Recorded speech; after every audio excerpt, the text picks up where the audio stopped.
Салам, урматтуу Салам медиа каналынын көрүүчүлөрү. Бүгүн биз Баткен шаардык жол кайгыл жол кыймылын коопсуздугун камсыздоо кызматкерлери менен биргеликте Баткен шаарындагы мас айдоочуларга жана тонировка жана катуу ылдамдыкта жүргөн боюнча атайын рейдке чыкканбыз. Бул рейдтин жүрүшүндө чуу деп эле эмеле түшкөнүбүздө айдоочунун азыр мас деп шектелип атат.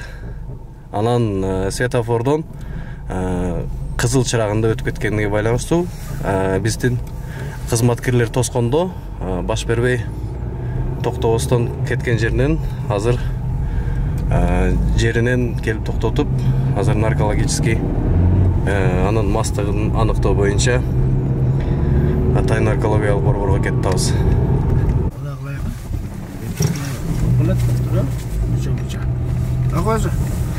Bravo, kepka. Сиз көрүп турган бул кызыл спортивкачан жигит мас болуп унааны айда бара жаткан жеринен артынан кууп жетип кармалды. Азыркы учурда наркологиялык борборго анын мастыгын тастыктоо үчүн алып келдик.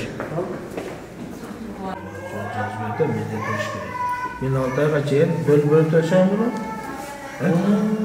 Onun praktiklaşanlara söyleşir falan. Yok, sen zakonunu bilirsin orada. Sen ona alıp koyuyorsun.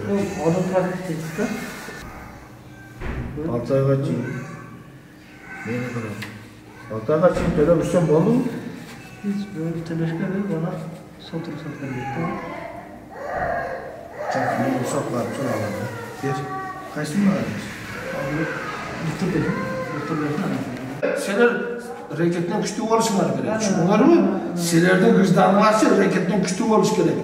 Selerden formanın korkunda hareketten korkuş gerek. Yok, hangi şunlar geldi? Şunlar mı? Şunlar mı? Ana hareketler onda koğular. Sen düşen bolsun adam men kelemem. Şunlar mı? Sen vicdanlı koğular. Akıllı.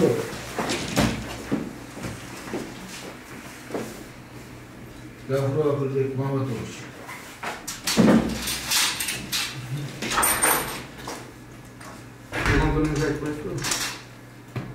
Yetmiş attı 15 euro.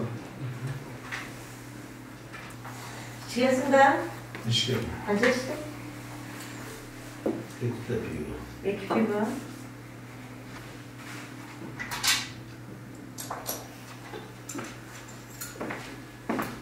Böyle. Ramazan yürüyüşleri kanım aldım işte.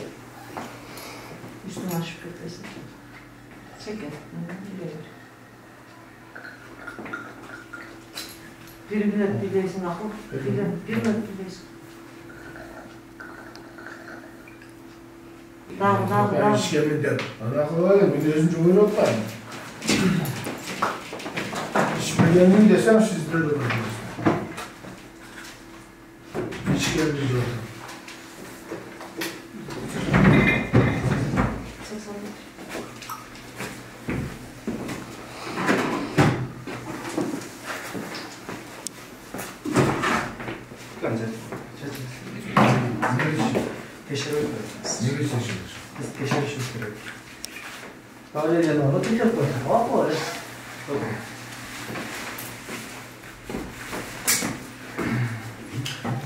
Sana adam teşekkür edersin de.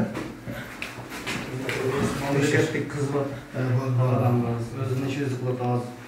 Biz sizden daha falan konuşuyoruz. Bir tane aşağı. Ya düşündüm. Öyle var mı? Азыр ошол мастыгын аныктоо боюнча лабораториялык иш болуп атат. Биз ошол иштин эмесине тоскоол болбош үчүн сыртта күтүп туруубузду ошол жердеги нөмөтчү дарыгердин суранычы боюнча сыртка чыгып турабыз. Бирок айдоочу өзү дагы мойнуна алып атат ичкендигин. Бул айдоочуга мыйзам чегинде атайын протоколдор түзүлүп, унаасы айып аянтчасына коюлду. Биз бүгүнкү рейдтин жүрүшүндө 65-80 сандуу Opel Zafira үлгүсүндө унааны токтоткон учурда бизге баш ийбей качып, артынан кууга токтоткон учурда анын мастыгы шектелип, аны наркология бөлүмүнө алып келип, мастыгын текшерткенде спирт ичимдик ичип алгандыгы аныкталды. Тийиштүү протоколдор толтурулуп, унаа токтотуу жайга алып келип киргиздик.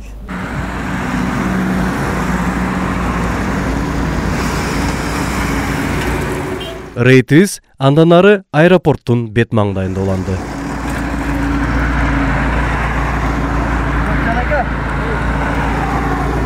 Заргал жүргөн учурда коопсуздук курууну тагып жүрүңүз. Сизге эскертүү катары болсун. Ременди табалыңыздар дагы кайра жолду улаңыздар. Алыңыздар. Бул жерде да майы кызматкеринин токто дегенине карабай качып жөнөгөн айдоочуну артынан кууп жетип токтоткондо керектүү документтери жанында жок болуп чыкты. Ага да мыйзам чегинде протоколдор түзүлүп, унаасы айып аянтчасына коюлду.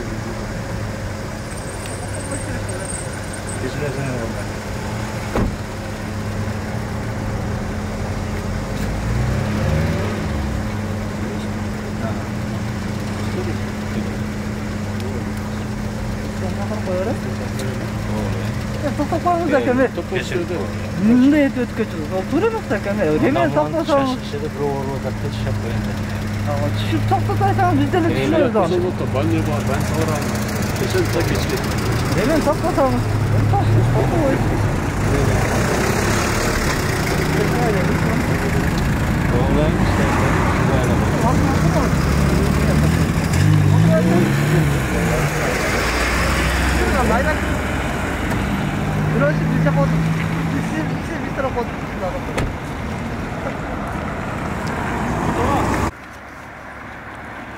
Сиздер көрүп турган бул жигит өзүнүн унаасына тыюу салынган чырактарды орнотуп алган. Жарык приборлор только спецмашинаға ғана қойылады да сізге. Кеше алдым беле? Кеше алсаңыз кеше алып қойылыңыз. Азыр мен сізге протокол түзем. Машинаны стоянкаға алып келишим керек. Сіз мыналарды алып қалсаңыз, машинаны стоянкаға алып келбей, блокқа қойып жазып. Білдіңіз бе? Алың мен протокол жазып. Сізге рұқсат жоқ деймін. Бақында қызыл жашыл жарықтар. Ал спецмашиналарға ғана рұқсат берілген да. Түсініңіздер? Чарып.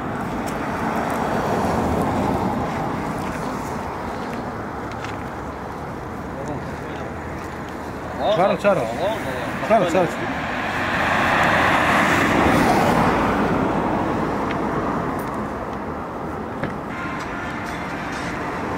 Oh.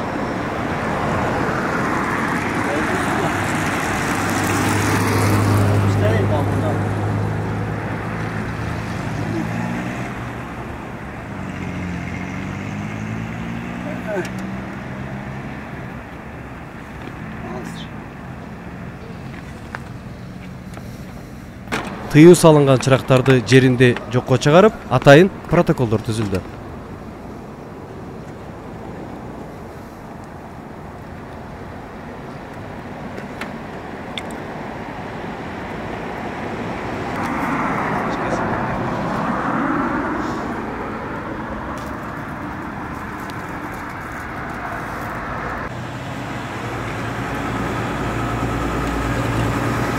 Ал эми бул жүк ташуучу унаанын айдоочусу жүк ташуучу унаалар жүрүүгө мүмкүн эмес деген жол белгисине карабай айдап келаткан жеринен токтотулду.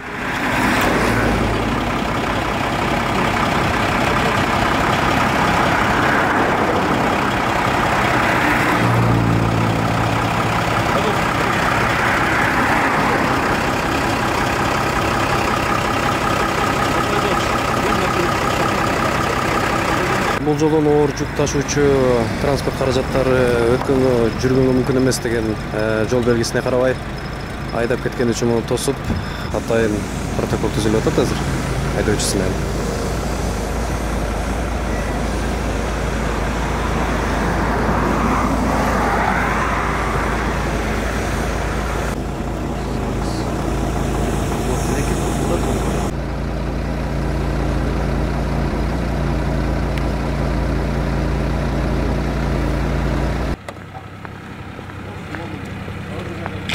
Рейдибиздин жүрүшүндө жолдо жүрүү эрежелерин так сактаган, керектүү болгон документтерин жанында алып жүргөн айдоочуларыбыз да көп экени сүйүндүрдү.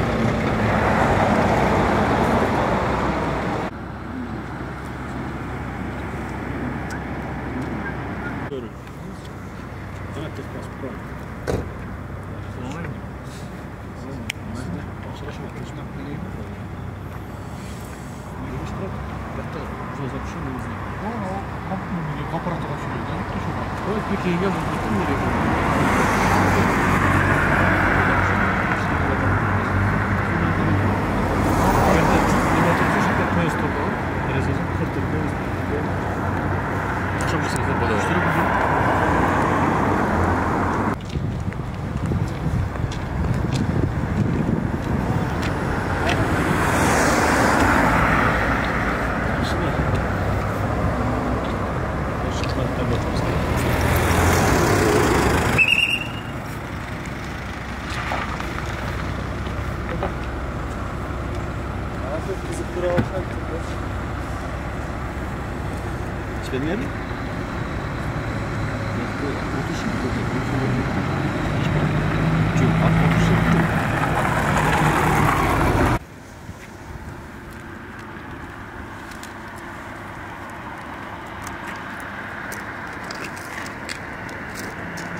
Evet, fotoğraf.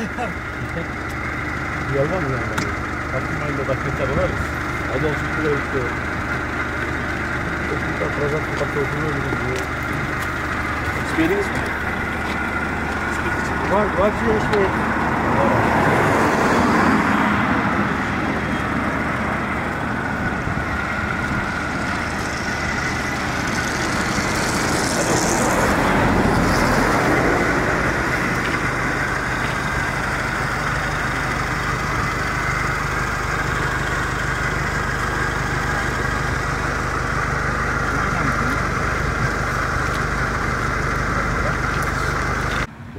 Азыр биз Тургунбай Садыков көчөсүнүн башкача айтканда Баткен облустук администрациясынын алдына келдик. Буга чейин аэропорттун Нургазиев көчөсүнүн аягында ошол жерде жүргүзгөн болчубуз. Азыр биз Тургунбай Садыков көчөсү башкача айтканда облустук администрациянын имаратынын алдына келдик. Бүгүнкү рейдибиздин негизги максаты чагылдыруу максаты урматтуу айдоочулар, жөө жүргүнчүлөр жол эрежесин сактап, рулга отурганда мас абалында отурбай, бардык керектүү машинеге унаа айдоо үчүн керектүү документтердин баарысын толук алып жүрүңүздөрдү, жол эрежесин так сактоону өтүнүп кетебиз. Ошонун максатында тартып аткан учурубуз. Рейдибиз саат 3-тө башталган. Азыр саат 22:30. Бүгүнкү рейдтин алкагында 5 протокол толтурулду. Бирөөсү мас абалын унаа башкаргандыгы үчүн бир протокол түзүлдү. Андан сырткары 2 протокол мындай грузовой запрещенго баш ийбестен оор жүк ташуучу унаалар киргендигине байланыштуу 2 протокол ага түзүлдү. Анан бир унаасы алдына жаш баласын, жаш жетелек жаш өспүрүм баланы алдыңкы орундукка отургузгандыгы үчүн ага айыппул салынды. Ошол толтурулду. Тынбай ушул Баткен шаарынын жашоочуларына, айдоочуларына, мектептеги жаш өспүрүмдөргө түшүндүрүү иштерин жүргүзүп келебиз. Жолдо жүрүү эрежелери боюнча, алдын алуу боюнча түшүндүрүү иштерин жүргүзүп келебиз. Ага карабастан бүгүнкү күндө 2021-жылдын 2 ай ичинде 3 жол кырсыгы катталды. 30 январ күнү жөө жүргүнчүнү унаа сүзүп кетип, ошол күнү Баткен шаардык ооруканасында өзүнө келбей көз жумду.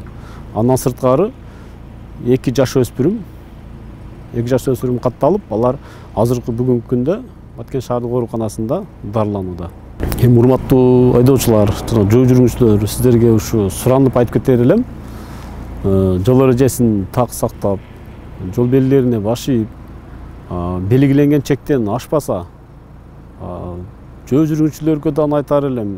Атайын өзүнчө жол жүргүнчү өтчү тротуарлардан өтүшсө, жаш өспүрүмдөр, жаш жетелек балдарга ата-энелери да түшүндүрүп айтышса, биз деле айтып келатабыз. Ошо карабастан анча катталып калып атат да.